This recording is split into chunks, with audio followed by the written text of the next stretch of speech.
Hello guys, selamat datang ke channel Izami Gadget. So guys, ini adalah Oppo Reno 11 Pro 5G, sebuah kamera phone mid-range premium terkini daripada Oppo untuk tahun 2024 ni. Ia hadir dengan desain yang serba unik, paparan moden, kamera terbaik serta prestasi yang cukup cemerlang. Senang cerita lah kan, dia punya hardware-nya ni serba baru dan juga serba canggih. Tapi untuk kali ni, bukan hanya hardware saja telah dipertingkatkan ataupun diperbaharui, softwarenya juga telah diberikan satu nafas baru macam itulah kan, iaitu ColorOS 14. Kini bagi aku lah kan, ianya lebih ringkas, lebih lancar dan juga lebih pintar dalam masa yang sama. So dalam video kali ni aku nak kongsikan apakah benda-benda yang baru, features yang baru yang hadir pada ColorOS 14 untuk kali ni. Jadi tanpa lengah masa lagi, let's check it out. Yang pertama untuk kali ni dalam ColorOS 14 ni, dia telah menaik taraf tau. Aquamorphic design yang telah diperkenalkan masa ColorOS 13 yang lepas, bagi aku kali ni dia nampak lebih seamless dan juga lebih unik. Hasil kerjasama dengan Academic Music Professional, ColorOS 14 ni membawakan aquamorphic sound style yang juga serba baru serta sangat menenangkan. Ia meliputi dari call ringtone, alarm hinggalah ke notification tone tau. Malahan ianya juga bakal tersedia untuk peranti-peranti Oppo yang lain yang menerima update ColorOS 14 kelak. Kemudian, untuk kali ni, ColorOS 14 ni juga telah memperkenalkan aquamorphic coloring tau. Di mana dia akan adjustkan color style pada peranti ini mengikut setiap senario yang berbeza. Sebagai contohnya, jam penggerak ataupun alarm clock ni, dia akan berbunyi dan juga memaparkan warna tema yang berbeza pada setiap masa yang berbeza yang telah ditetapkan. Ia akan imitate tau, macam warna daripada sunrise, tengah hari, sunset hingga ke malam. Ini akan memberikan suatu pengalaman UI yang lebih imersif dan juga realistik setiap kali digunakan. Kemudian, Oppo juga telah memperkenalkan Aqua Dynamic pada ColorOS 14 ini, di mana dia memberikan suatu pengalaman interaksi yang aku boleh katakan lebih intuitif. Aqua Dynamic ni, dia redesign dan juga integratedkan bentuk-bentuk notifikasi dekat status bar kita yang biasa kita gunakan tu kepada bentuk-bentuk baharu yang lebih natural seperti bentuk bubble, kapsul dan juga panel-panel. Dan setiap notifikasi ini kita boleh expandkan lebih lagi tau untuk memaparkan lebih informasi atau untuk mendapatkan lebih kawalan untuk setiap aplikasi yang digunakan. Kalau pada ColorOS 13, Oppo memperkenalkan Homeland Always On Display ataupun AOD, untuk ColorOS 14 kali ini Oppo memperkenalkan Go Green Always On Display. Konsepnya dan tujuan sama adalah untuk mengetengahkan konsep penjagaan alam sekitar. Always On Display ini membawakan tema carbon footprint dengan environment related animation yang akan berubah-ubah berdasarkan berapa banyak langkah yang diambil seharian. Ia akan mendidik tau bagaimana berjalan itu boleh mengurangkan CO2 emission berbanding menggunakan kenderaan. Bagi aku ini adalah sangat bijak sama sekali. Dalam ColorOS 14 kali ini, Oppo juga telah mempertingkatkan dia punya Smart Efficiency OS-nya bagi memberikan satu pengalaman pengoperasian yang aku boleh katakan lebih mesra pengguna. Dengan fungsi Smart Touch yang dikuasakan oleh AI, pengguna kini boleh untuk select content seperti teks, gambar maupun video daripada sistem ataupun third party apps dan kemudiannya akan dihimpunkan ia di dalam file doc tau. Ataupun dekat dalam nota hanya dengan simple selection dan juga dragging gesture. Dan melalui file doc ini pula, segala data yang kita transfer tadi tu dia akan disimpankan dekat sini. Data serta maklumat ini kemudiannya boleh digunakan ataupun dikongsikan untuk pengguna lain atau pada aplikasi yang lain. Dalam masa yang sama, data ini juga akan disinkroniskan pada peranti-peranti lain yang berdaftar dalam akaun yang sama. Kemudian bagi yang nak extract sesetengah subjek daripada gambar ataupun video pun boleh. Kini dengan fungsi Smart Image Mating, ia adalah sangat-sangat berguna tau.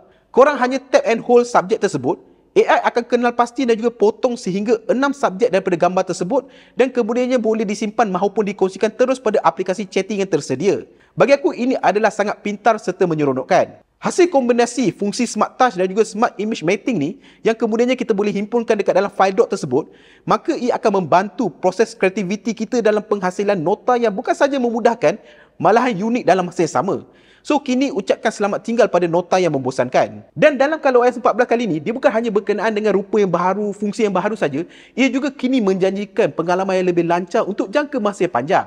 Melalui Trinity Engine Zoom Vitalization, ColorOS 14 kini akan kosongkan ataupun kompreskan aplikasi-aplikasi, fail serta data yang jarang digunakan, lantas mampu untuk menjimatkan storan sehingga 21GB tau. Ini dapat membantu menyelesaikan performance degradation issue yang sering diakibatkan oleh penggunaan peranti pada jangka masa yang panjang. Kemudian, melalui Trinity Engine RAM Vitalization pula, ia akan membenarkan aplikasi yang kerap digunakan tu untuk kekal berjalan di background sehingga tempoh 72 jam. Ini akan melancarkan prestasi memori, lantas memastikan setiap aplikasi dapat dibuka dengan pantas setiap kali diperlukan. Kemudian, Trinity Engine CPU Vitalization-nya pula akan allocate battery resources bagi memastikan optimal balance antara performance dan juga power efficiency.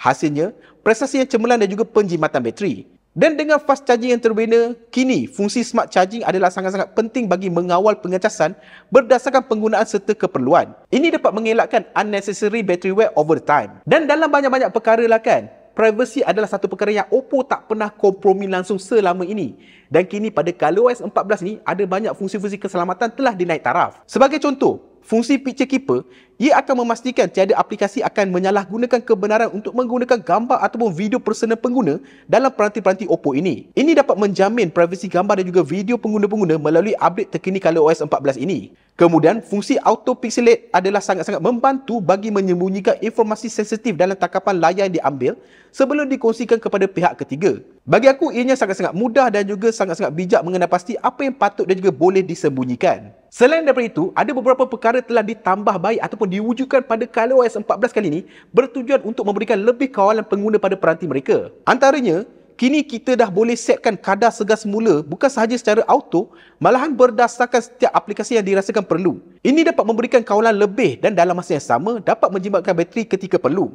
Kemudian, aplikasi Notes ini juga telah dinaik taraf dengan memberikan lebih fungsi yang profesional bagi penghasilan nota yang lebih versatile dan juga kreatif. Dan dalam masa yang sama, dengan fungsi Phone Link yang terbina oleh Microsoft berserta dengan ColorOS 14 ini, kini pengguna boleh sinkronis data dan juga peranti Oppo mereka pada komputer mereka dengan sangat mudah dan juga menyenangkan. Ini dapat membantu proses multitasking into another level. Banyak gila kan benda-benda yang telah dinaik taraf, benda-benda yang telah diperbaiki pada ColorOS 14 kali ini. Dan aku boleh katakanlah, semuanya adalah sangat-sangat bijak dan juga thoughtful belaka. Oppo bukan saja committed membawakan dan juga memberikan hardware yang terkini serta canggih, malahan dalam masa yang sama, ia juga dipadankan dengan software yang serba baharu, berguna, penuh fungsi, lancar, selamat serta future-proof dalam masa yang sama.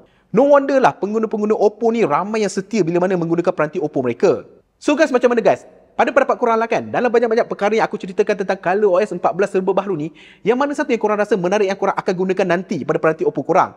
Cuba komen dekat bawah. Dan sampai sini saja video kali ini dan sampai bertemu lagi di video akan datang. Macam biasa guys, Assalamualaikum. Ciao.